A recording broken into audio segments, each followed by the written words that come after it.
Copyright disclaimer: under Section 107 of the Copyright Act 1976, allowance is made for fair use for purposes such as criticism, comment, news reporting, teaching, scholarship, and research. Fair use is a use permitted by copyright statute that might otherwise be infringing. Nonprofit, educational, or personal use tips the balance in favor of fair use. No copyright infringement intended. All rights belong to their respective owners.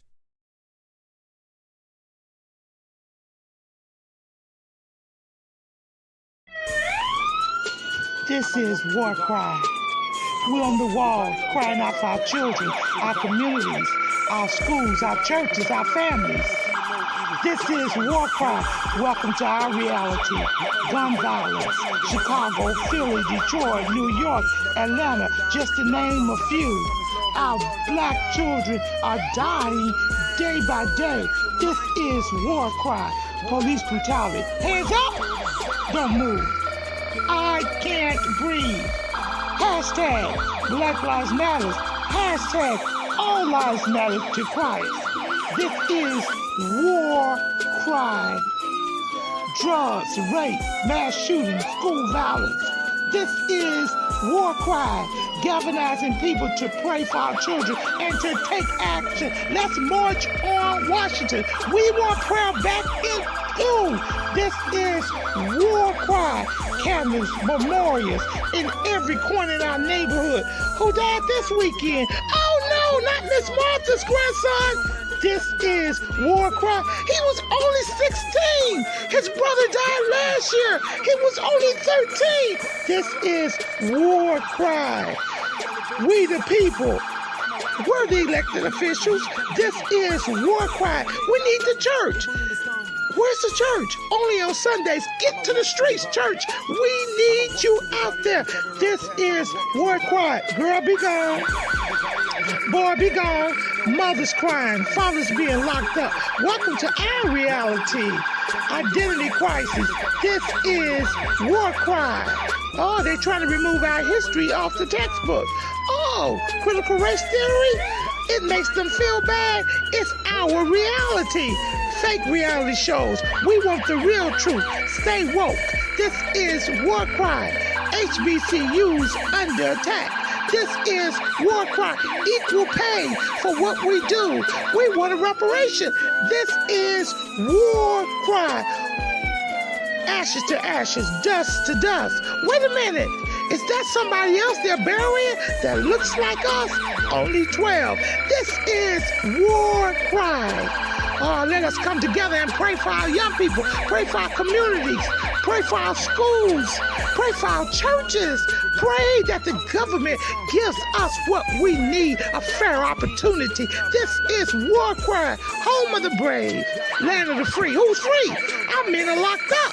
This is War Cry. Hashtag mothers against gang violence. Hashtag fathers who love their sons. Hashtag what would Jesus do? This is War Cry. I know who goes before me. I know who stays behind. The God of Israel's army is always by my side.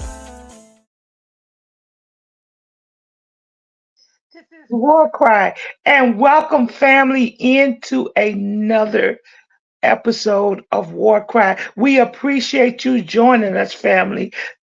Hit someone up. Subscribe to our channel. Let us know that you appreciate us going into the deep of discussing the things that affect us as a people. This is War Cry. This is War Cry. Do you love your community? Do you love your children? Do you love your church? Do you love your government? Do you love your family? It's time for us to speak up against the injustices that we see. We've got to hold our elected officials responsible for the violence and the drugs in our neighborhoods. Have you lived in a neighborhood where the street lights are broken and they need to be repaired? Do you live in a neighborhood where the senior citizens feel safe? Do you live in a neighborhood or do you live in a hood? This is War Cry. Subscribe to us. Hit us up on our Gmail, warcry.children@gmail.com. Submit the names of children over so we can pray for them. Go in front of your schools and pray for them. Be a part of the solution, not a part of the problem. Listen, doesn't get you anywhere. This is War Cry. This is War Cry. Come on, let's bring the host in. Oh, we're not Oprah. We're not the 2020. We're not the housewives of LA, but we are the voice of the people. This is War Cry. And we're glad that you decided to join us today. I am very excited about this show, broadcast War Cry today, because I got two people on here that are just as radical as I am. Now, you know that I am radical. I love my people. I fight for my people. And I fight for any injustices that I see among poor and oppressed people, people who have been marginalized, people who don't have a voice. Yeah, the haves versus the have-nots. When is somebody going to reach in and help pull some of us up? This is War Cry. This is War Cry. We're not politically corrected, but we're Christ directed. This is War Cry. And we're so excited today. We're going to do a video. Please, engineer, please put our first video on before I introduce our first guest. The first video. And I am excited. I'm State Representative Bruce Antone.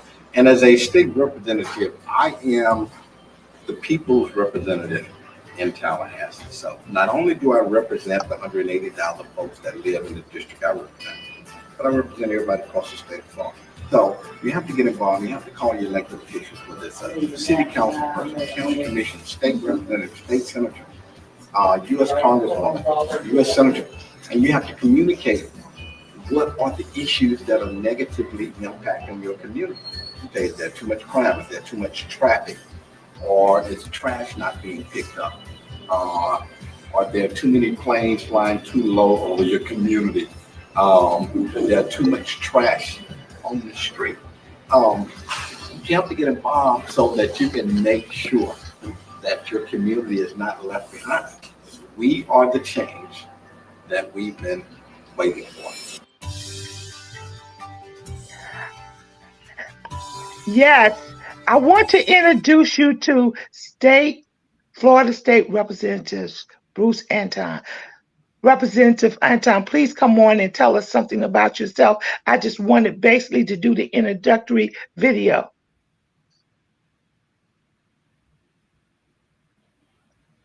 He was on, the connection may not be good.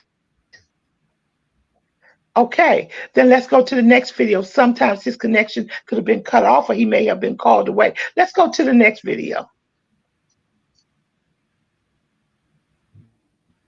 This video is about the Rosa Parks Musuem in Montgomery, Alabama. And we have the director, which is Miss McKenzie. She's here. So while we get Tomorrow the video marks together. The 111th birthday of one of the civil rights movement's most influential figures, Rosa Parks. WSFA 12 News reporter Simon Schusler shows us how she was honored today at her museum here in Montgomery. A lifetime of courage and activism. Troy University's Rosa Parks Museum honoring Parks' legacy for what would have been her 111th birthday. You know, we're proud to carry on that life of activism and her legacy for future generations, but it really just kicked off the modern civil rights movement that started right here in Montgomery. Parks' niece, Sheila McCauley Keys, helped present the program The Color of Courage is Purple. Other activities included making birthday cards, live music, and a story time with the book I Am Rosa Parks. I am very excited to share with the children as this book will share information about her life, because we mostly know her as an adult, but she was a little girl born in Tuskegee, Alabama. Now, it was on a bus like this one right here almost 70 years ago, and on this very street that Rosa Parks refused to give up her seat, but her legacy and influence is deeper than that one act. After the bus boycott, Parks left Alabama, but she continued fighting for issues such as fair housing policies and freedom for political prisoners. She also started her own scholarship foundation, which awarded more than $3 million in college scholarships since 1980. So that legacy continues to encourage our youth to take a stand against injustice and to live for what is right. Because as she said, it's always right to do what is right. A motto that lives on, inspiring the next generation on her 111th birthday. Simon Schuessler, WSFA 12 News. Simon, thanks. Miss McKenzie, come in, unmute, and introduce yourself and what you do at the museum, and then we'll go back to the state senator. Welcome to War Cry. Good morning. Thank you for having me. Like she said, my name is McKenzie Walker. I am actually the Education Coordinator and Curator for the Rosa Parks Museum. The person that you saw in the video was the Director of Operations, Donna Beisel. She is unfortunately tied up today, but she asked me to step in her absence. And she wants to say thank you for this wonderful opportunity to come and speak about the Rosa Parks Museum and what we do. Okay, tell us a little bit about your background. Tell us a little bit about the museum, and why do you think it's critical for you to be there at this time? So I was born and raised in Montgomery, Alabama. So I always grew up around history. My mom is a historian, and she's the director of the Freedom Rides Museum in Montgomery as well. So all my life, I've been surrounded by Black history. And the museum was opened on December 1st, 2000. And that was the anniversary of when she was arrested in December 1955. So reason we are open is to basically preserve the life and legacy of Rosa Parks, but not just Rosa Parks, everyone who was involved in the Montgomery Bus Boycott at the time. We also talk about Claudette Colvin and all those other people that were arrested prior to her. And we also talk about the future, as well as what we want students to take away from the museum. We want them to be encouraged to go out into their own communities and make the similar change that Rosa made. So we really try to continue that life and legacy of hers and continue the mission of always doing what is right. Absolutely. Now, you brought up about Freedom Rides. What is Freedom Rides? So I'm glad you asked. So a lot of people are not really familiar with it. They might be familiar with the name John Lewis. He was a freedom rider from Nashville, Tennessee. And the Freedom Riders were basically trying to get integration on national buses. So Trailways, Greyhound. So while the Montgomery Bus Boycott was more about city buses, they're trying to get international buses from, integrated from Trailways and Greyhound. So they took a trip from starting in Washington, D.C. and going throughout the South. So they went through the Carolinas, Georgia. They ended up going and stopping in Birmingham and Anniston and were attacked in 1961, and they were also attacked in Montgomery, where that is the place, the Freedom Rides Museum is the place where they got attacked on May 18th in 1961. John Lewis, Bernard Lafayette, they were all attacked at the Greyhound bus station here. So that's something that a lot of people are not familiar with, but a lot of people might get it confused with what we do here as far as the Montgomery Bus Boycott and the Freedom Rides. So I just wanted to make that distinction. Okay, do we have a Florida State Representative?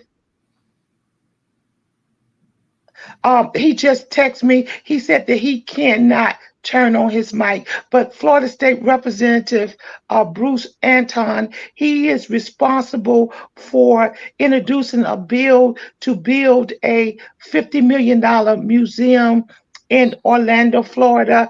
Also, he introduced a bill. He has half of the highway, a leading highway in Florida, named after the Tuskegee Airmen, and he's also has the fourth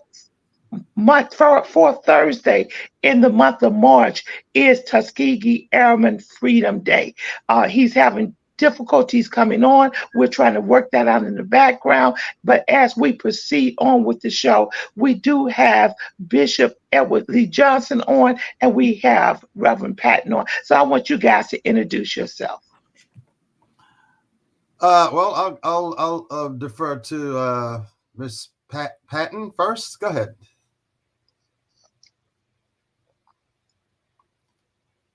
Miss Patton, your mic is muted.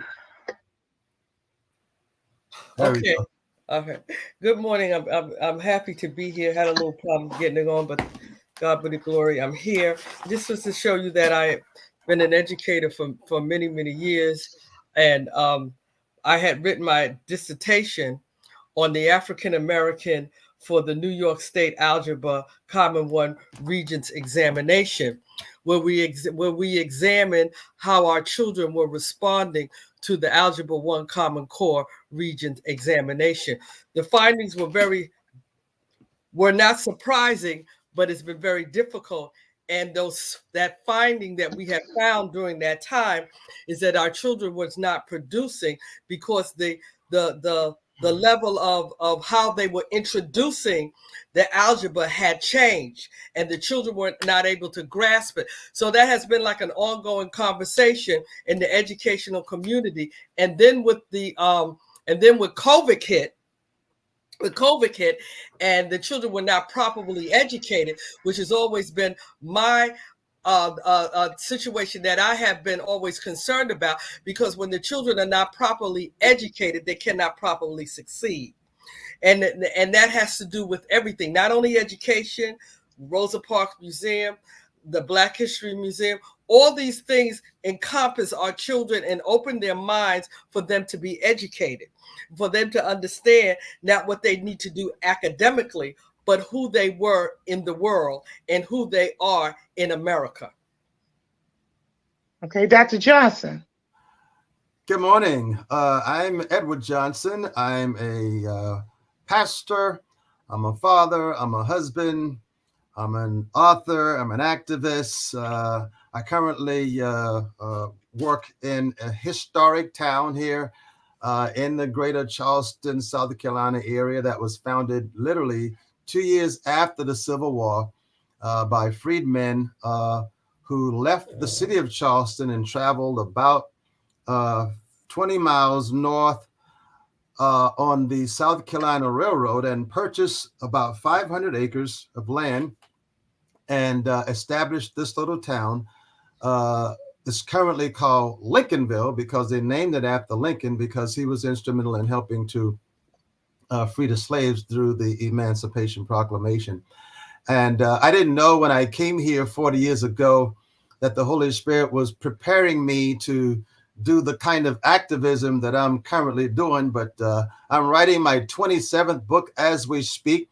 I just released one of my latest books, is titled The Autopsy of Slavery and the Bible. And I was the first author that did a scholarly presentation here in Charleston. For those of you who may not know, we just opened a $100 million International African American Museum here back in June of last year. And I did a presentation there in October from my book. And in this book, I'm addressing much of the information that was purposely left out of the history books as it relates to the history of the country overall, and particularly the history of slavery. As a nation who claim to have been founded on Christian principles, we have never lived out the gospel of Jesus Christ in this country as a nation. And because we've had so much of a struggle with the racial divide that was centered around chattel slavery, that is what is today creating the biggest problem for the country, because there's no way we can move forward on the information that we've learned historically. And so I addressed that in the book. And just briefly, in the book, chapter 1, I talk about slavery in the Old Testament and slavery in the New Testament. And chapter 3, I talk about the trauma that's still on the culture today, both black and white. We often think of black people being traumatized by slavery, and they are, but white folks are equally traumatized. They just have a different type of trauma. And all of this inhibits our ability to relate to each other properly. And then in chapter 3, I talk about chapter 4, I talk about chattel slavery. Now, chattel slavery does not exist in the Bible, period. But I can tell you 90% of all of the scholars in America, maybe 98 to 99%, they never distinguish the difference in their writings. In fact, you can have a PhD and still do not understand this information. Mm-hmm. And you might say, well, Johnson, what makes you so different? I'm a prophet. I'm not a scholar. The Holy Spirit took me on a journey a half century ago to teach me this information. And I don't want to overtalk my time here, but I'm trying to set it up here. But no, go ahead. No, but no, it's important. And that's probably one of the reasons why Representative Bruce Antone can't come on, because it's important that he connect with you and he can connect with you, McKenzie. He's trying to bring a museum, a Black museum, into Florida. And it's one already been brought in last year with you, Bishop Johnson. So it's important that I give you his information and you guys connect, because in that museum, Dr. Johnson, you need to have your book. Yes. McKenzie, in your travels, in the museums where you are, Dr. Johnson's book needs to be incorporated. And you may be saying, why? Because guess what? All of the freedom riders, all of the civil rights people who fought for us, all of the Dr. Kings, all of the Rosa Parks, all had a religious background. It was God that propelled them to get to that point. So now we've got to bring that history together. And I believe, and we're going to talk about it, that one of the reasons that there has been such a push to move our history away and to dissipate it is because we have not included religion in our history. Absolutely. We've included the violence. We've included all of the wrongdoings, the lynchings, the hangings, the treatment, but we have not incorporated the Bible, our history of who we are as a people. But that's just a comment on the side. Getting back to you, yes, McKenzie, because I am going to connect you. Okay, go ahead, Dr. Johnson. You want to come in? I wanted to mention the fact that you said that, which is perfect, because what most Black people in this country do not know is who those people were that came over here on those slave ships. That information was stripped from us. We don't know our history. You ask the average Black person in America where they're from, they're going to say Africa. Africa has 54 countries. We don't have a clue where we came from because this information was taken away from us and we don't know it. They don't teach it in college. And as you said about the spiritual side of it, we don't know our spiritual history. We don't know the spiritual side. Yeah, we bring a whole lot of other stuff here, in our culture, but we don't know who we are. I tell you who we are in this book right here. So I am going to connect you, McKenzie, and you, Dr. Johnson, because the enemy is not going to get the victory. We've got to be connected. You can give him some help, McKenzie, in Florida for this museum. Dr. Johnson, you can work with him. So it's going to get done. So it's going to get done because that's what War Cry is all about. It's connecting people, learning our history, and moving to another level in our being. So, McKenzie, I want to get back to you. I was so elated. First of all, when I thought about Rosa Parks, I thought about Detroit. And I was a little confused because I said she has a museum in Detroit. I thought her museum was in Montgomery, Alabama. So just help me understand that better, McKenzie. Yeah, so the bus that she rode on that day that she was arrested, it's currently in the Ford Museum in Detroit. I think a lot of people, when they come here, we have a exhibit in our museum that shows the virtual reenactment of the day she was arrested, and it's a bus similar to it. And a lot of people ask, "Is that the bus?" And we say no. It's very, very similar. If you look at it and look at the bus that she was arrested on back in that time, they're very similar, but it's not the exact bus. So a lot of people will go to Detroit and see the Ford Museum as well as where she resided before she passed. There is some information in the city of Detroit about her. But as far as a museum, we're pretty much the only museum that really kind of highlights her as an individual. There are other museums that highlight her here and there, but we really talk about the beginning of her life until the end of her life. And then also in Detroit, her family still currently resides, as you heard a little bit about her niece Sheila. They try to go around the country, not just in Detroit, but around the country, and talk about her aunt. And she wrote a book. It's called My Auntie Rosa. And it basically, she got all of her Rosa Parks would ask each of her nieces and nephews a question, or they would ask her a question. And she would go back into that time period and talk about her experiences, whether it was with their dad, Sylvester, or whether it was with her grandfather, whether it was with her mother. So there's a lot of information that I think a lot of people don't know as far as Rosa Parks besides the arrest. And she was really involved in the community. I mean, she started the youth chapter of the NAACP in Montgomery because she saw that there was a need for these young people to get involved after Claudette Colvin's arrest. And Claudette Colvin was actually in her NAACP youth group. So she saw that there was a need. She saw the power in the voice of the youth. And so she, wanted to use that. And even after she lost her job, she was still, very involved in the community, very involved in NAACP. And a lot of people will ask, well, was it planted? Was she planned? And the answer is no. Simply because it was December. She had worked a long day at work and she was just tired and she didn't want to move. I mean, I can think of a time where, I've been so tired that I didn't want to get up and move. I was just so tired. So it was one of those situations where I think a lot of people kind of thought that all this was planned, but she was just really just tired of being tired. So I think that's something that people really need to understand when talking about Rosa Parks.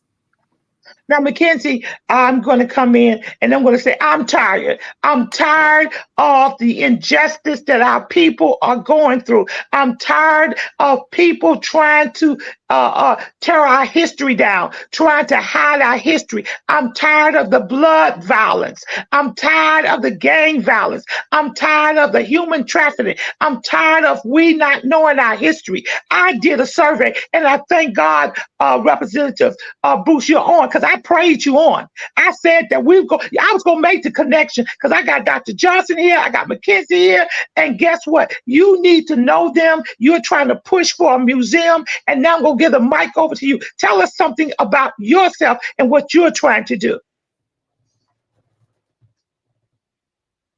You're mute. I'm mute.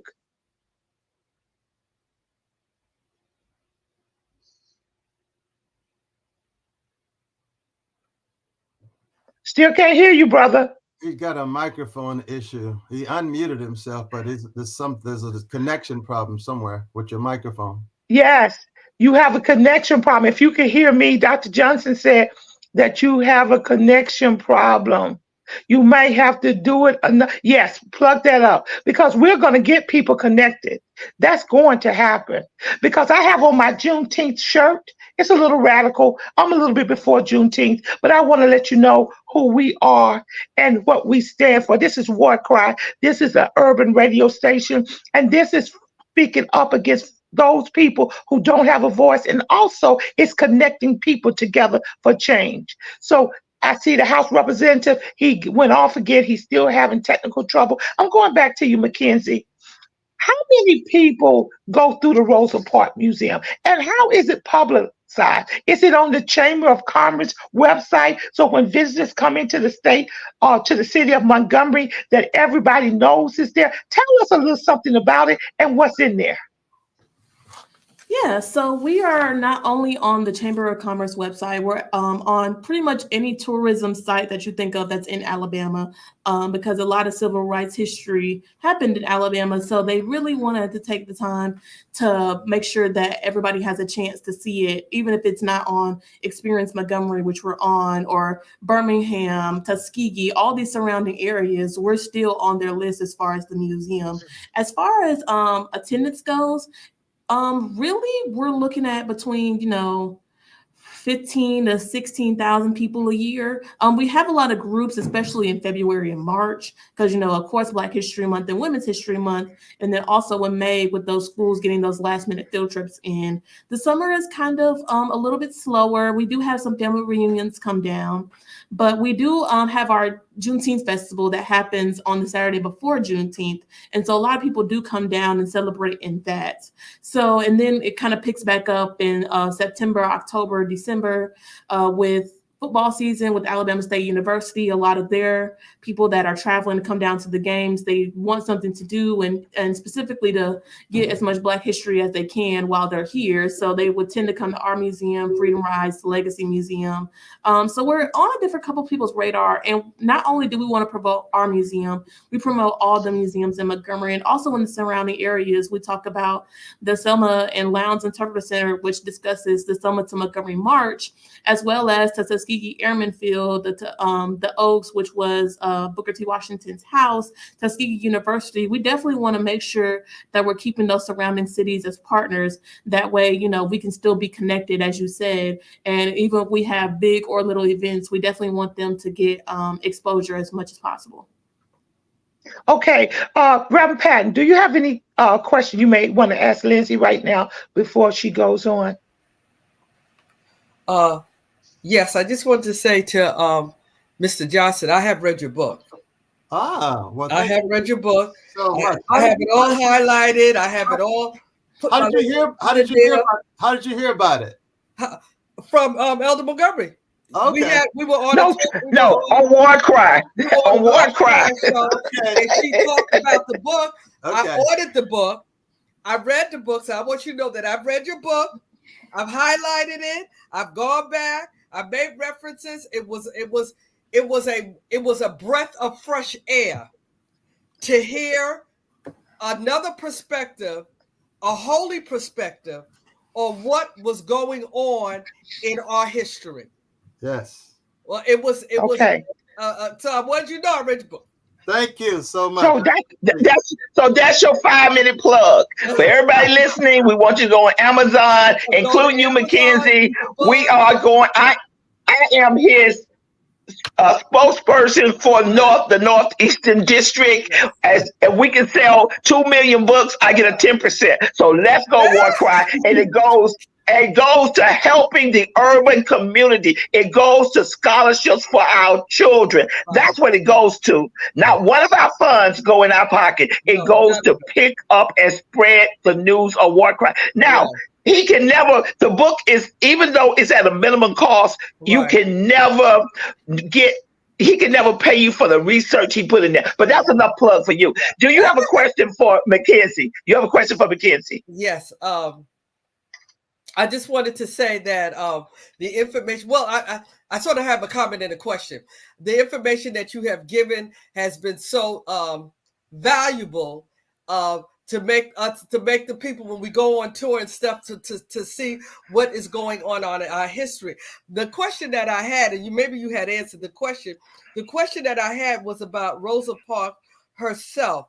Did she do any particular writing for like a memoir? Did she do a memoir herself? Now I know her family was involved, but did she actually do a memoir of her experience?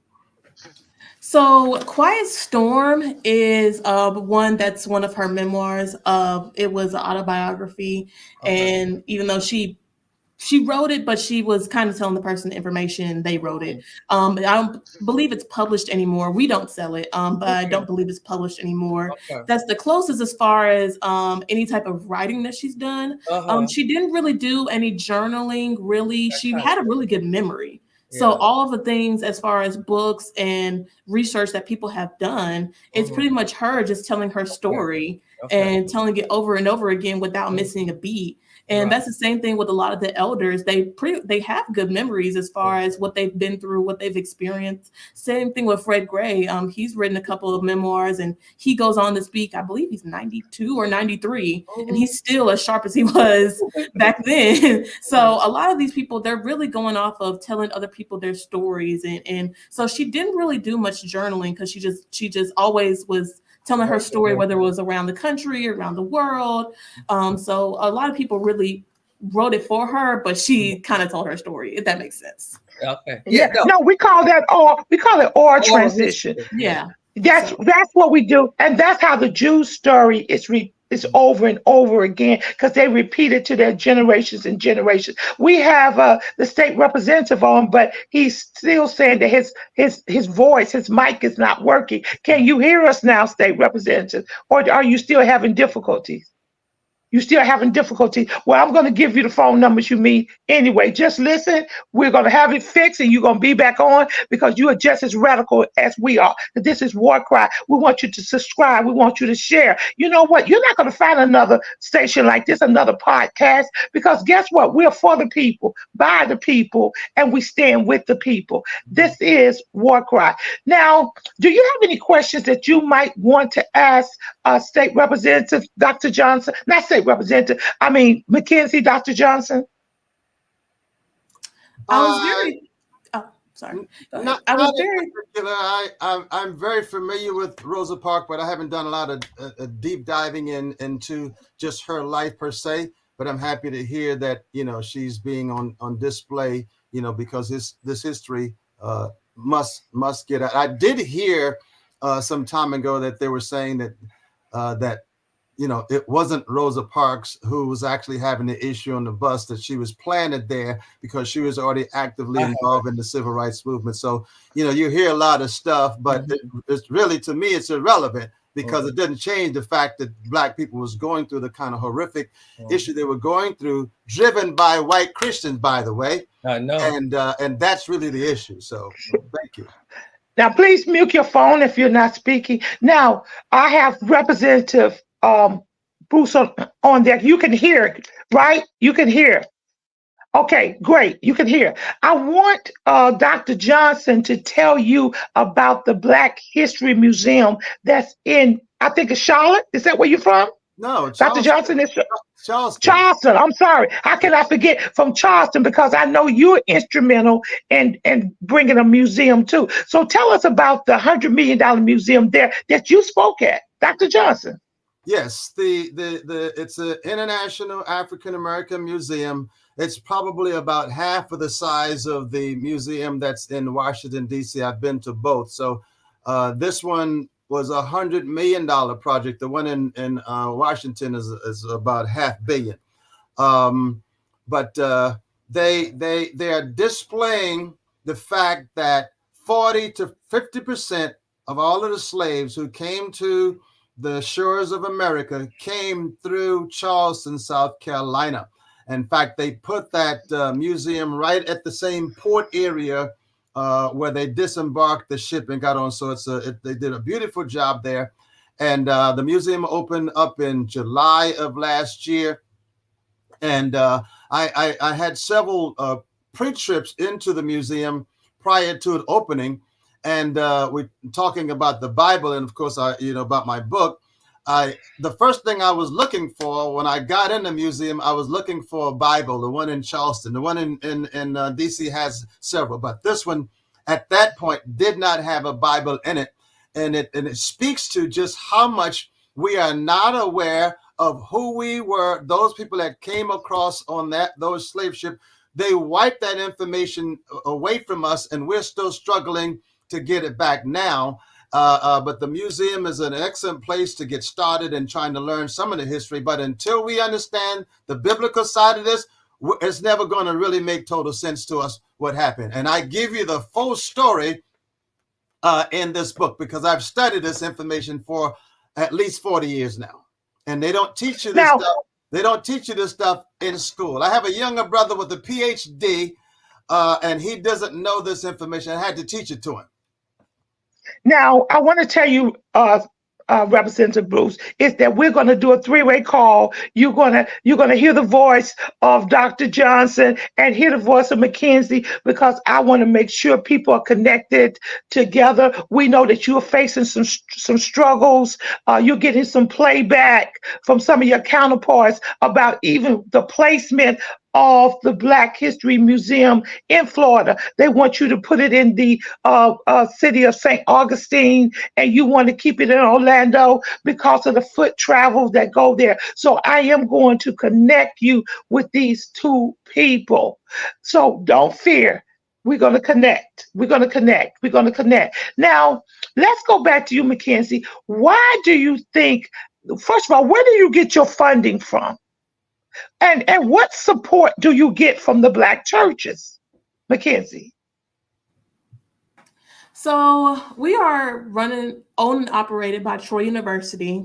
Where we are is Troy University, Montgomery. The main campus is in Troy, Alabama, which is about 40 miles south from Montgomery.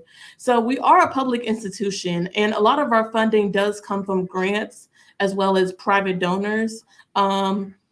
A lot of the grants that we do, they're pretty much, we're trying to get the museum upgraded. It will be 25 years since we open next year. And while we have upgraded the technology, the exhibits need a huge upgrading as far as upgrading the information, updating the information, as well as in making it more sensory friendly and kid friendly in our museum. And what was the second question you asked? I'm sorry. And why do you feel the need for an institution like this, to the Rosa Parks Museum, to be upgraded? And also, do you feel the pressure on people trying to want to close our history down? So the old saying goes, if you don't know your history, you're doomed to repeat it.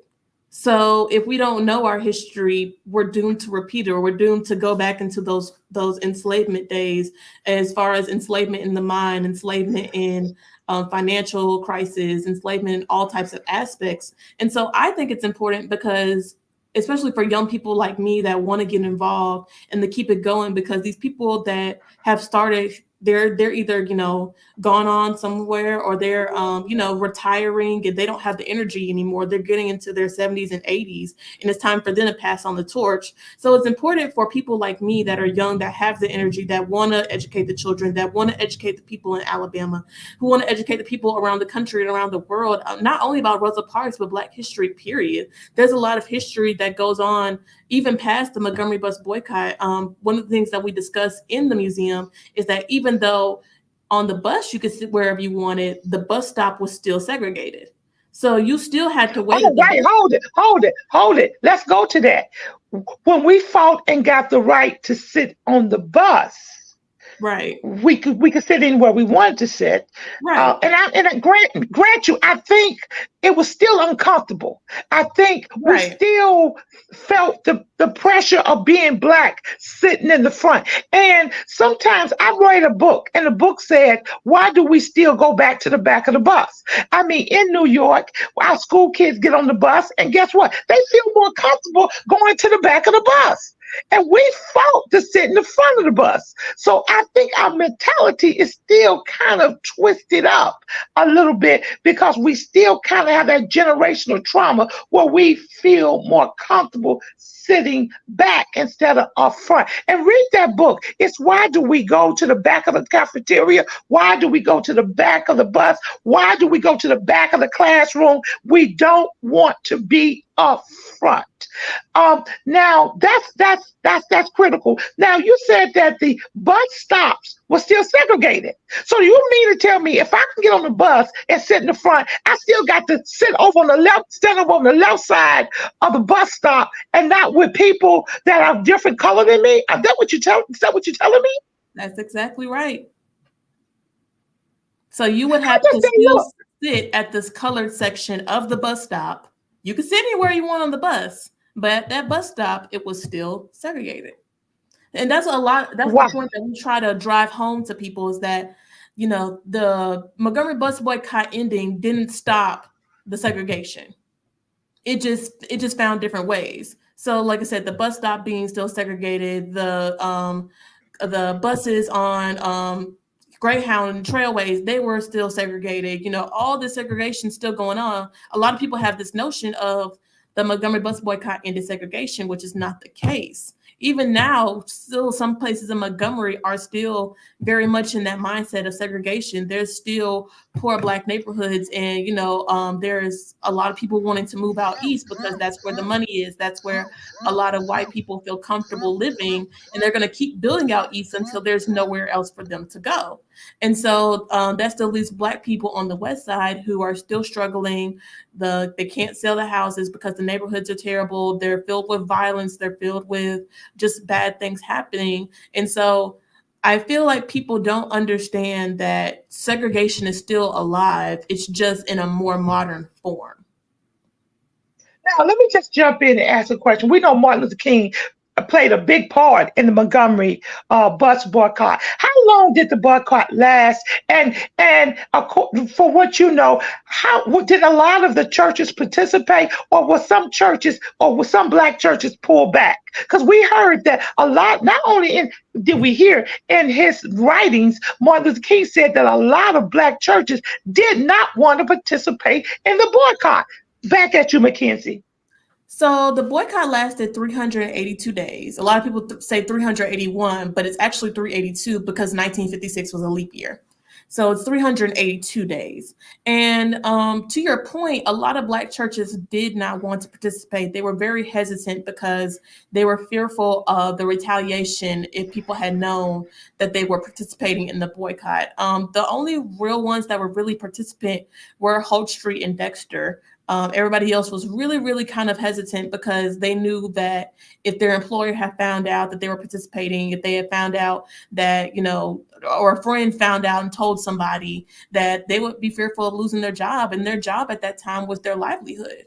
I mean, there was nothing else. There weren't a lot of jobs going around, and, the cost of living, I mean, it's way less expensive than it is now, but for the amount of money people were making, I mean, they couldn't afford to lose their job. I mean, they had kids, they had people they were taking care of. More than likely, their mother or father that was elderly was staying with them. So they had a lot of responsibility as far as keeping the household together, and they did not want to risk their involvement in the bus boycott, even though, because I think there's another misconception that everybody that was black didn't ride the buses. If they said we didn't ride, nobody rode. And that's not true. It was about maybe 10 to 15% of black people that still rode the buses even during the boycott because they just could not afford to lose their job or lose their position at their employer. And so Martin Luther King, he really, because when he came in, he was 22, 23 at the time. So he was this young preacher just coming from Atlanta. And a lot of the elders were like, I don't know about him. He kind of seems like he's going to come in and run things. We do things a certain way. And, we weren't really sure if we could trust this guy. And Edie Nixon was like, no, trust me. Like, he's the guy that you want, and he's the guy that's going to make this happen. And eventually they did warm up to MLK as far as him not only being the preacher at Dexter, but also just being the face of this movement. And even after his house is bombed in January of 1956, he still had the courage to keep going. And that was him saying, God told him that he would see him through the movement. And that's exactly what he did. Now I want to come back to you, but I do want to ask the other panelists, do you think, Minister Travis, do you think boycotts are effective? We look at what change would happen when we had marches and boycotts, but do you think that's an effective way for us to resolve things or bring attention to things in 2024, Minister Travis?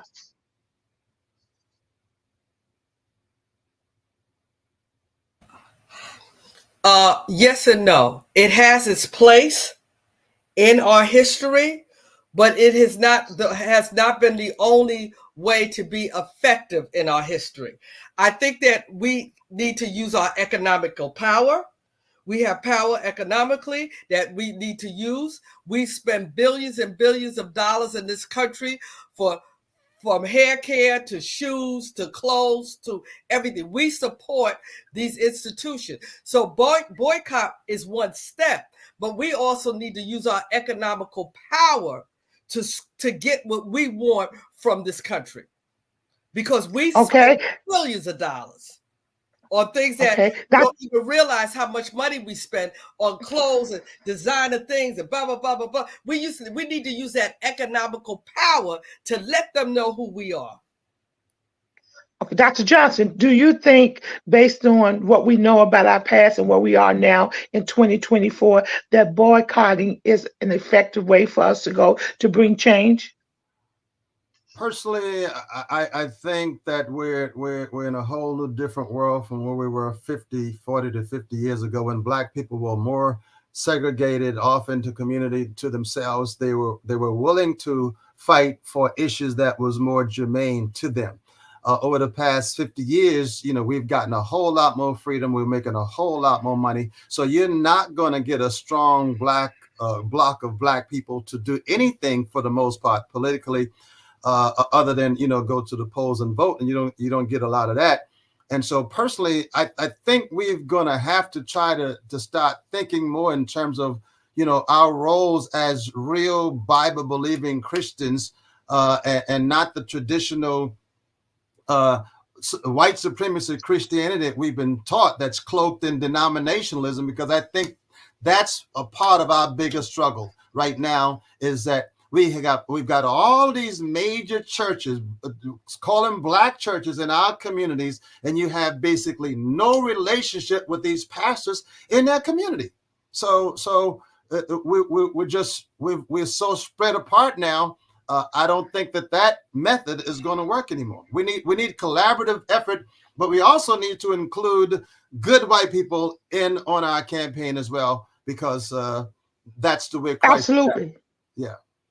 Absolutely. Now, my feelings on the subject. I think boycotts, marches, protests are a way to get the world's attention. I looked at what happened with George Floyd.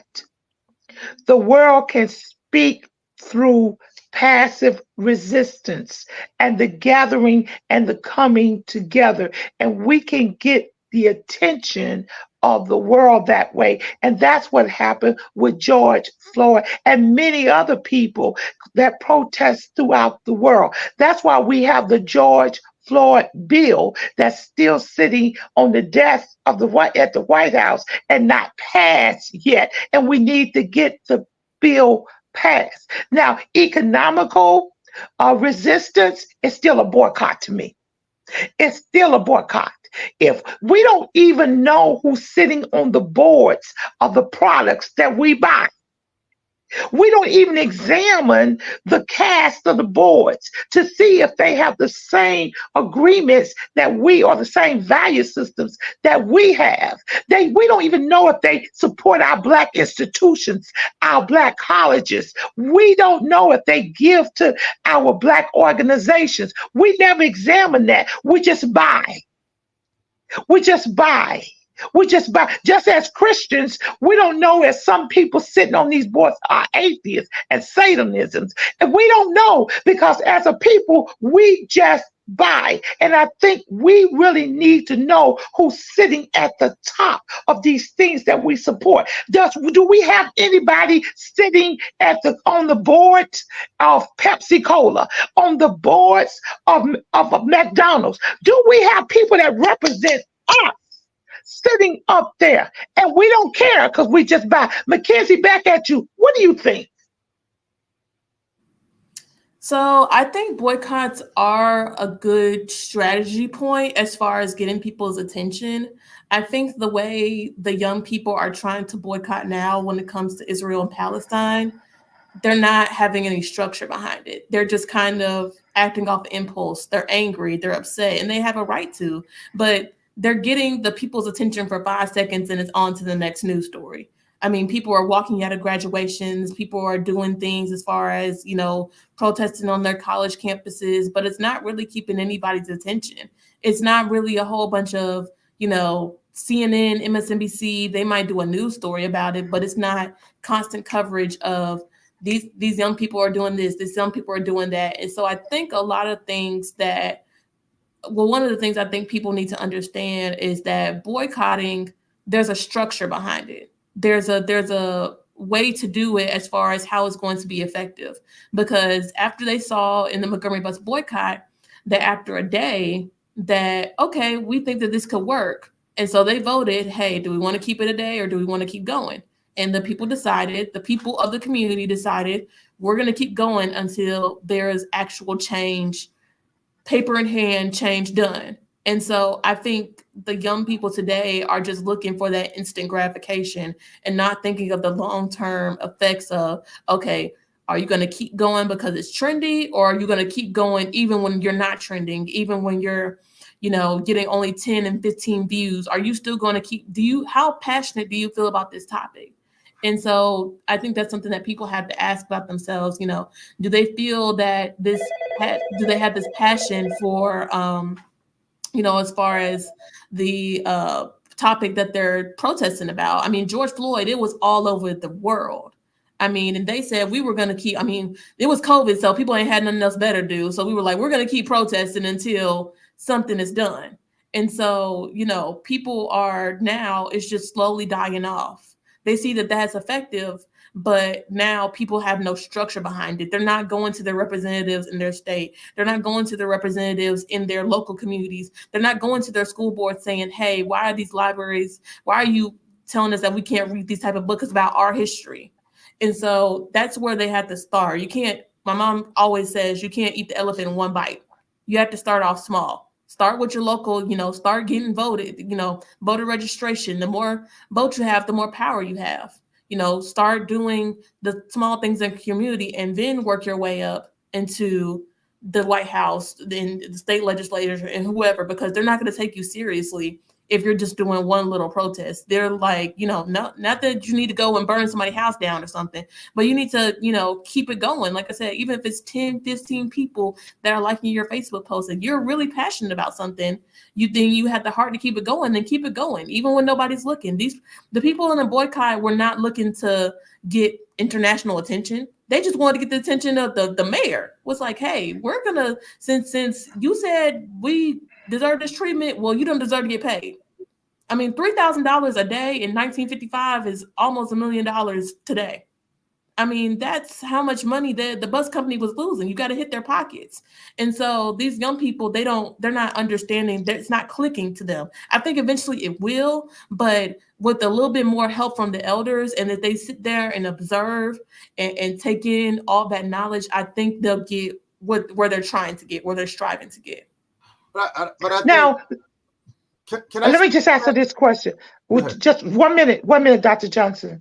Now, you're under Troy University. That's who supports the Rosa Parks Museum. Is that right? Yes, ma'am, that's correct. Okay, so the funding that you receive is from Troy. It's not from the state or the local government. No. Okay, why is the money not, since this is a national museum and it's so important not only to Montgomery, but for the whole state of Alabama and to the whole world, why isn't there more funding coming there when we know that it takes more than just what you get from Troy University to support it, and you would not have any problems upgraded? Why do you think that has happened, that the congressman, the state representative, that no one is fighting to get more money to a historical Black museum as critical in our history as Rosa Parks? Back at you, McKenzie. I think it goes back to their priorities. I mean, their priority is other things that do not involve the museum, as far as civil rights tourism.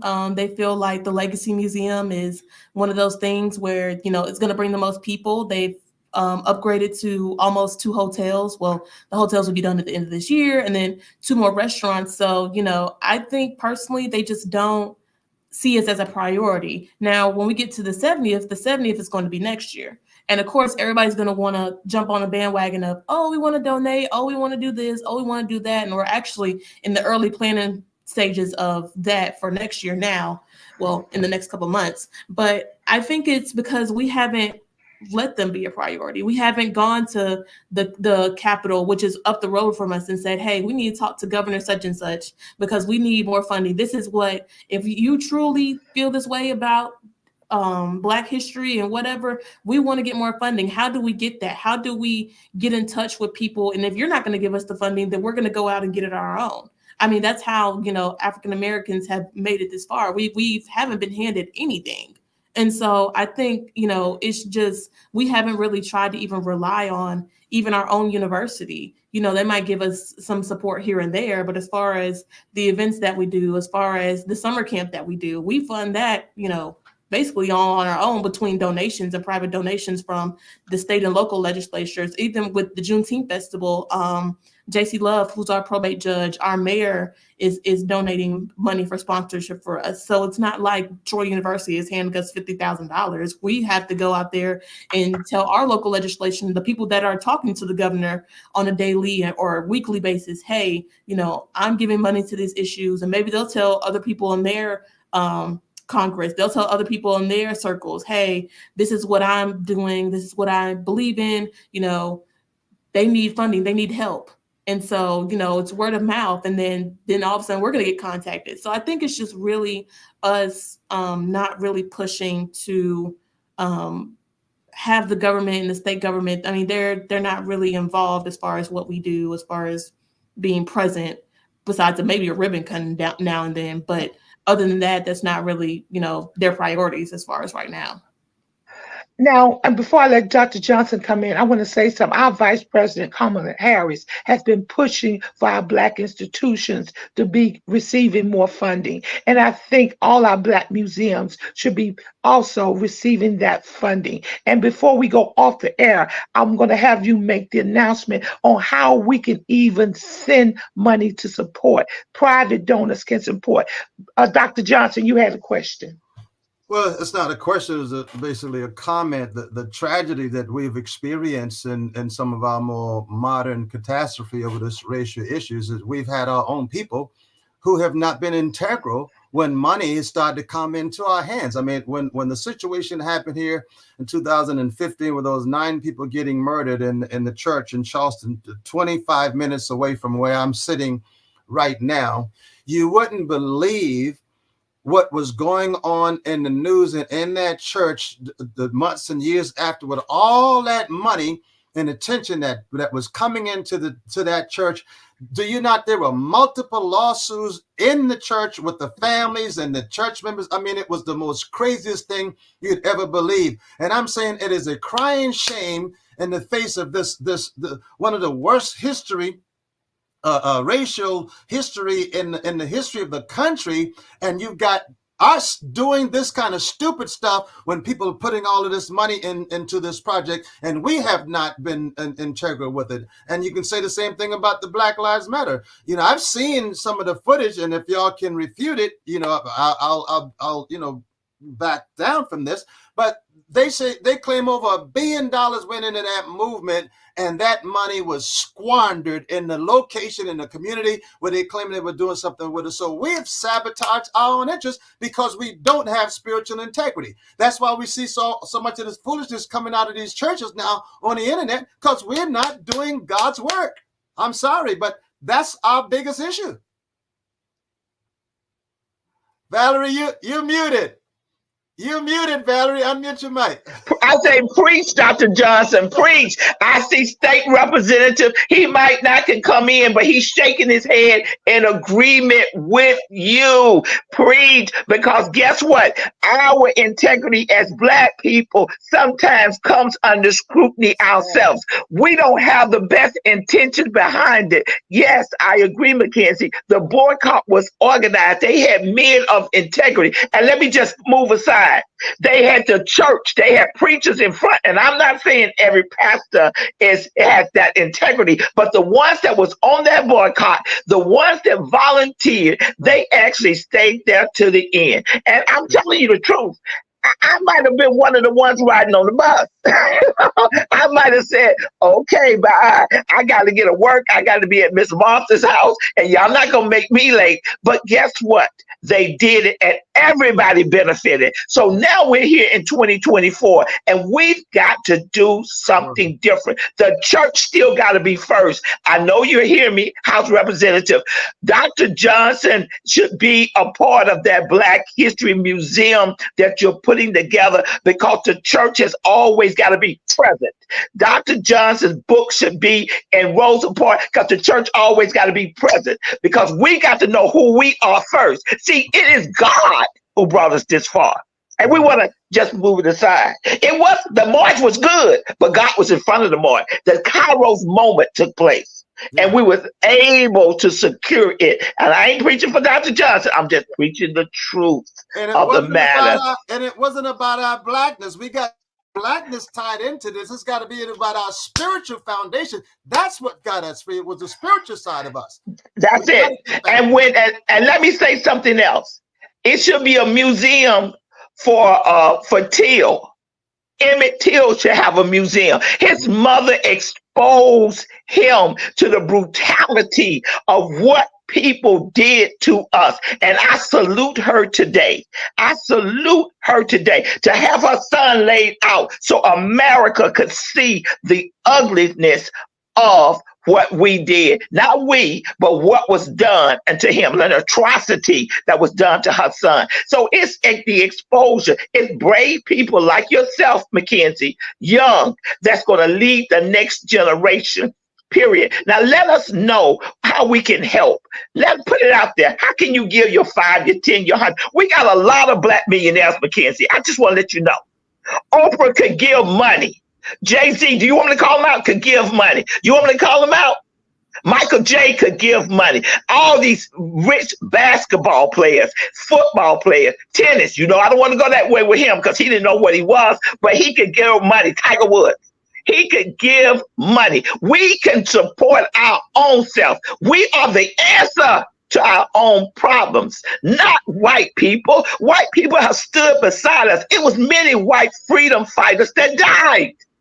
True. Period. So we've got to understand that. McKenzie, back at you. Tell us how we can support. Tell us, let me ask you a question. If I walked into the Rosa Parks Museum right now today, what's the first thing I would see, McKenzie?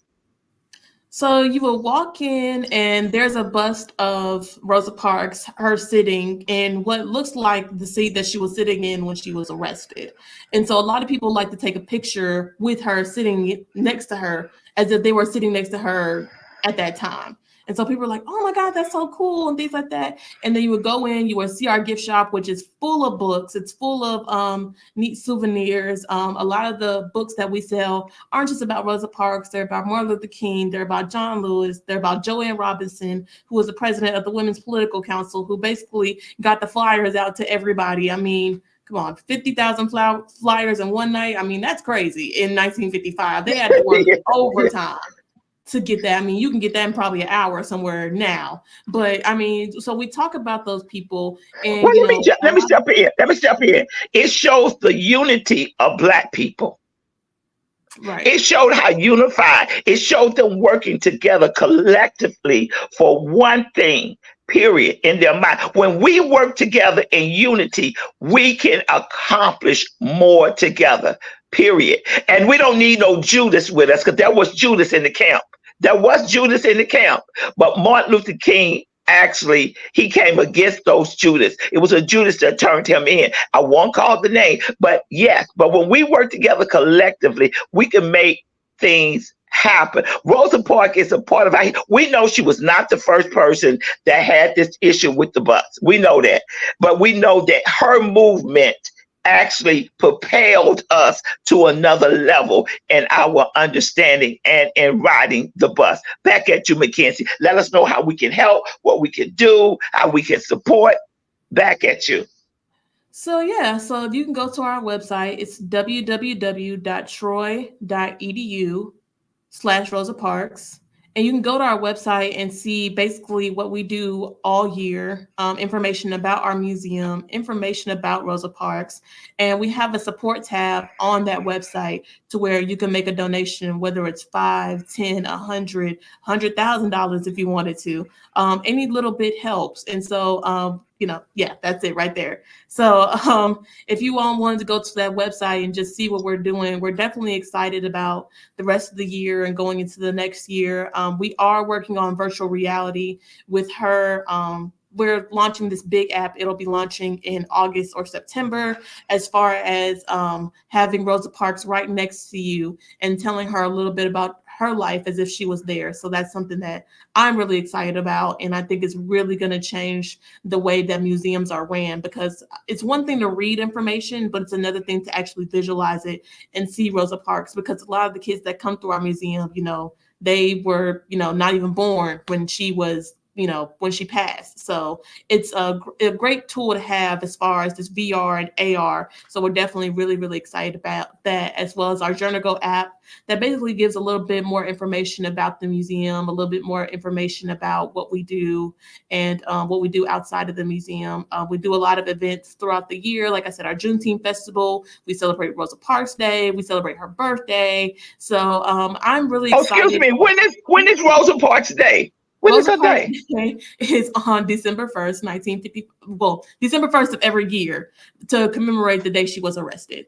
So us and her family are working to get that as a national holiday. It's definitely been a long process. We're still working on that, but that's one of the things that we're trying to get to the White House. So that's definitely a work in progress, but we're making good progress, I could say. Now, let me say something. Rosa Parks, she was married. I think her husband's name was David. Was that her name? What? Raymond Parks. Okay, now we never mentioned him, but he played a strategic part of the movement as well because he was right by her side.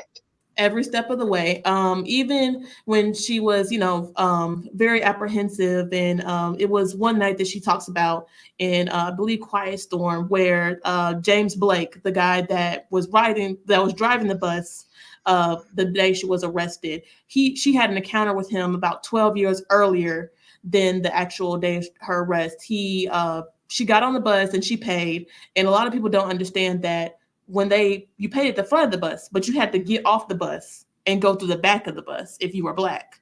And so a lot of times James Blake, he would lead people. He wouldn't even go to their bus stops. He would just ride by. And so he was very notorious of treating Black people very unfairly. And so she paid at the front. And as she was trying to go to the back, he drove off. And he got her purse stuck in the door. And so he kind of dragged her a little bit, probably about maybe 100, 150 feet before her purse eventually let go. It was raining outside and Raymond was very upset. And he was like, I don't know if, because she had just joined the NAACP. She had done a little bit of community work. And he was like, I don't know if you're really prepared for this. And she was like, no, I'm going to keep doing this. Like and she swore to never get on a bus that he was driving again. And so she was so tired that night. That's why the rumors of her being planted are false, because had she known, if she wasn't so tired, she would have got on the bus. She would have just waited for another bus. So Raymond, he worked at the military base, and he also lost his job as well when they found out about his involvement and his wife's involvement in the Rosa Parks Museum. Not the Rosa Parks Museum, sorry, the Montgomery Bus Boycott. So he also lost his job as well as hers, but he played a very pivotal part. He was there every step of the way for her and never lost hope. And he knew the power and courage that she had before she even knew it. So. Now, did she have any children? She did not have any children. Her brother, Sylvester, had 12 kids. So she had plenty of nieces and nephews for the children that she did not have. It's not that she didn't want children. She just wasn't really, by the time she kind of met Raymond and realized the work that she wanted to do, she wasn't really trying to really be a mother. She really wanted to focus on her work. And like I said, she had a lot of nieces and nephews. So it wasn't really a big priority for them to start their own family. But she loved children. That's why we have a children's wing addition to our museum that was added in 2006 for that purpose. Now, last question. Why do you think it's critical that our children know who she is? So it's very critical because, like I said, if you don't know your history, you're doomed to repeat it. And one of the things that we drive home at the museum is that she wasn't a superhero. She was just an ordinary woman that was just tired of giving in. She was just tired of being tired.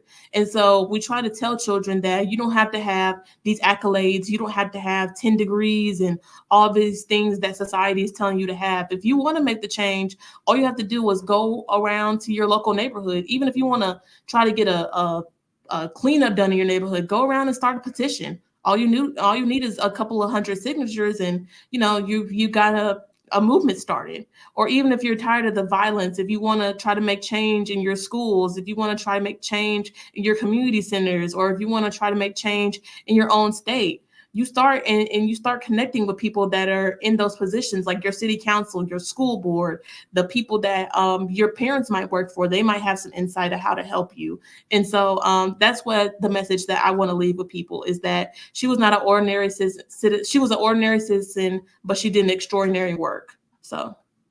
Okay, how has this impacted your life? Being a young Black African-American woman yourself, how has working in the Rosa Parks Museum impact your life and the way you think? So, because I grew up in Alabama, one of the things that we're kind of taught is that, the very baseline of civil rights. We're taught, Rosa Parks, she didn't get up out of her seat, and this Montgomery Bus Boycott and ended segregation, and that's about it.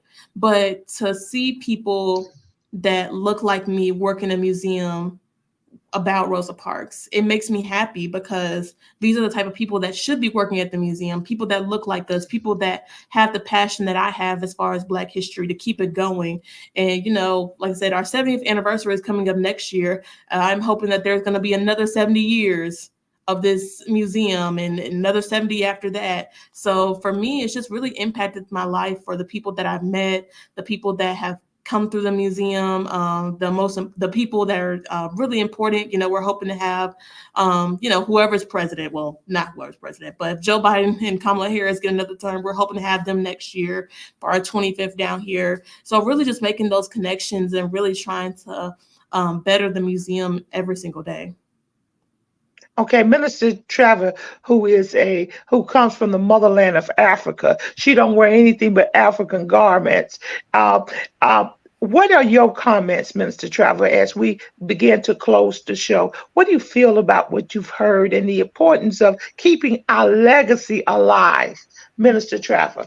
Well, I was gonna say before you do that, I have to run. I have another meeting that I have to get to, but I really appreciate this opportunity. It was nice to meet all of you. Nice to meet all of you online who are on live. And like I said, www.troyuniversity.edu and Rosa Parks tab, and under support, we would love to have your support. My email as well as my director's email is on there. If you all loved it, hated it, wanted more information, just reach out to me and I'd be glad to connect with you all. No, we loved it. I'll call you later. Thank you. All right. Thank you, Mr. Trevor. Okay. What do you feel about it, Mr. Trevor, about what you've heard? As an educator, principal, assistant principal, assistant superintendent, I have seen all facets of education. And I always felt as being writing curriculum and reading curriculum over the years, I have always felt that curriculum had not been infused in the way that it was supposed to. Every school system here in New York City, I don't know about other parts of the country, we only talk about Black history for 30 days. And sometimes it's not even 30 days. And they do a little report and it's never dived into Martin Luther King, Malcolm, and the people that you know. Very few times are we delved into the real issues about Black history. Because you know why? It was not politically correct. You know why? We would get the union upset telling us we're a Black school and we're being, what's the problem? We had so much feedback, so much pushback on the things that we were supposed to do. We have to have these museums. It is not incorporated in the educational structure the way it's supposed to be. It's not only supposed to be 30 days, the 30 days, it's supposed to be infused in the curriculum. I read curriculum. It is not infused in the curriculum the way it should be. A lot of things. But I got to say something, Minister Trevor, let me come in. The schools are not the people that's supposed to be doing it. It's supposed to be the church. The church, and Dr. Johnson is going to say so. The church must play a part in the understanding of who we are. It's not the school. School can't do it alone. No, but let me say, no, you're absolutely right. You're absolutely right. But what I'm saying, the disturbing part to me, when you're asking me the question, the disturbing part to me is our children that are in the urban areas are not aware of this. Now, if you go into a Jewish community, their history is taught in their system. And why? Because the church is a part of the school system. The church has infused itself in the synagogue. I'm sorry. The synagogue has infused itself in the school system. We have not done that. That's my point that I'm trying to make. It's a different type of learning in the Jewish community, and it's a different type of learning, especially in the urban community, which is completely wiped out of our history, of the church. The culture is completely wiped out. And it's a big difference. Now let me say something. teachers played a big part in the civil rights movement and Yes. the influence of on the students. But I don't see that happening today. Why? Absolutely, because that era of those people, you got to understand, are retired. They might have passed on. You understand? So that zeal and that understanding and that fire is not there. You have that young person that came on because she has a fire. You come in now and you see these teachers, their mindset, I can't explain to you, is totally different. Their mindset is, they don't, why? Because when they went to college, they didn't know anything about Black history. But black teachers must care about all kids, period. And the schools were segregated. But if you live in an urban community and you see that the children do not have any hope, any pride in who they are, if you see that, I see that. If you see that they don't have any hope and pride in who they are, and the teachers are not, because it's just a job. Okay, that's the critical thing. Teachers, your jobs. Teachers, who all teachers that's listening, that's going to hear this program, your job is more than just a job. Yes. Your job is to care, just not for Black kids, but all children, period. So it cannot be just a job. No, that's the point. What is going on now with our children, with these teachers and administrators, is just a job. They're trying to hit the point, the benchmark of the Common Core. They're trying to hit the benchmark of the social studies. They're trying to hit the benchmark, and what they're doing is teaching out of the curriculum, but they're not teaching out of the love of the subject. That they will let the children open up their mind and delve into, what is this? What is this? Okay, Dr. Johnson, I'm going to bring you up. Why is our history such a problem to white folks? Dr. Johnson. Because white people know that they're living a lie. They have stolen our legacy and made it out to be theirs.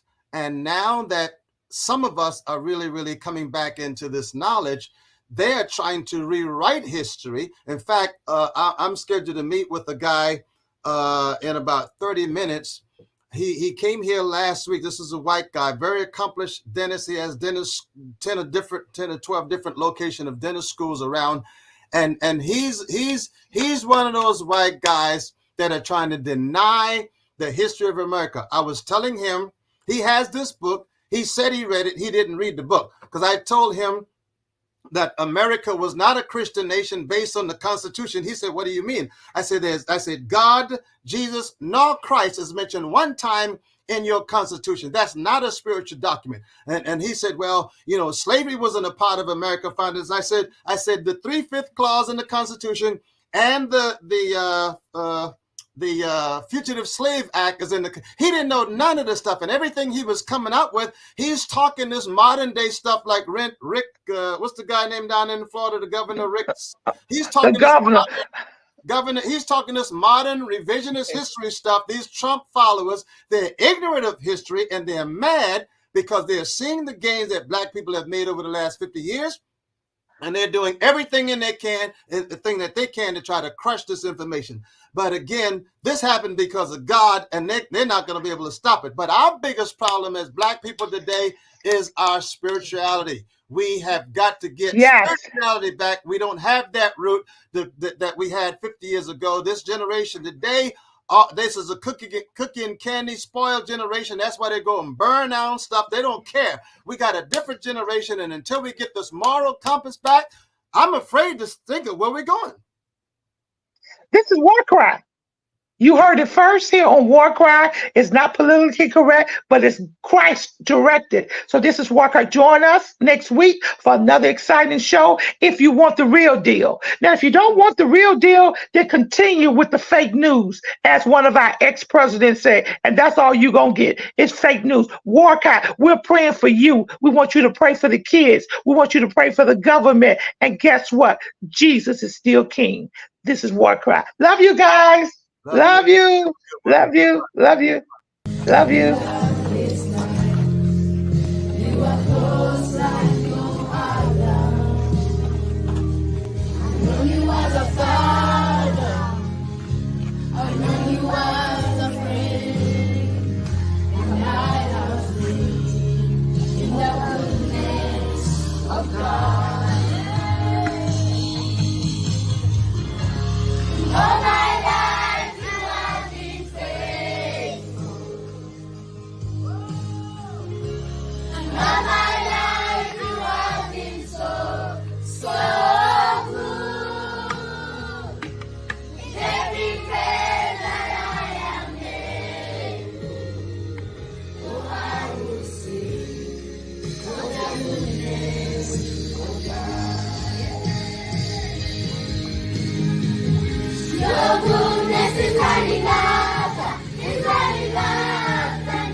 This is war cry.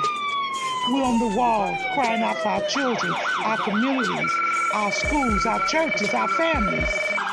This is war cry. Welcome to our reality.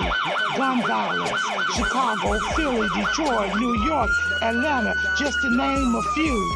Our black children are dying day by day. This is war cry. Police brutality. Hands up, don't move. I can't breathe. Hashtag Black Lives Matter. Hashtag All Lives Matter to Christ. This is war cry. Drugs, rape, mass shootings, school violence. This is war cry. Galvanizing people to pray for our children and to take action. Let's march on Washington. We want prayer back in you. This is war cry. Cameras, memorials in every corner in our neighborhood. Who died this weekend? Oh no, not Miss Martha's grandson. This is war cry. He was only 16. His brother died last year. He was only 13. This is war cry. We the people. We're the elected officials. This is war cry. We need the church. Where's the church? Only on Sundays. Get to the streets, church. We need you out there. This is war cry. Girl, be gone. Boy, be gone. Mothers crying. Fathers being locked up. Welcome to our reality. Identity crisis. This is war cry. Oh, they're trying to remove our history off the textbook. Oh, critical race theory?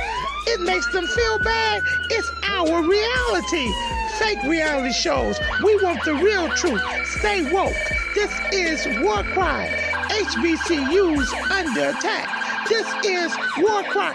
Equal pay for what we do. We want a reparation.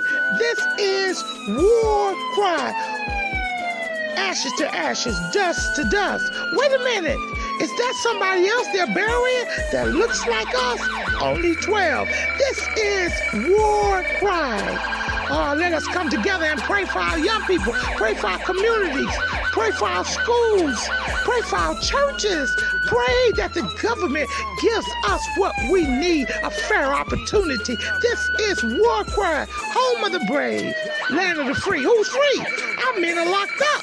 This is war cry. Hashtag mothers against gang violence. Hashtag fathers who love their sons. Hashtag what would Jesus do? This is war cry. I know who goes before me.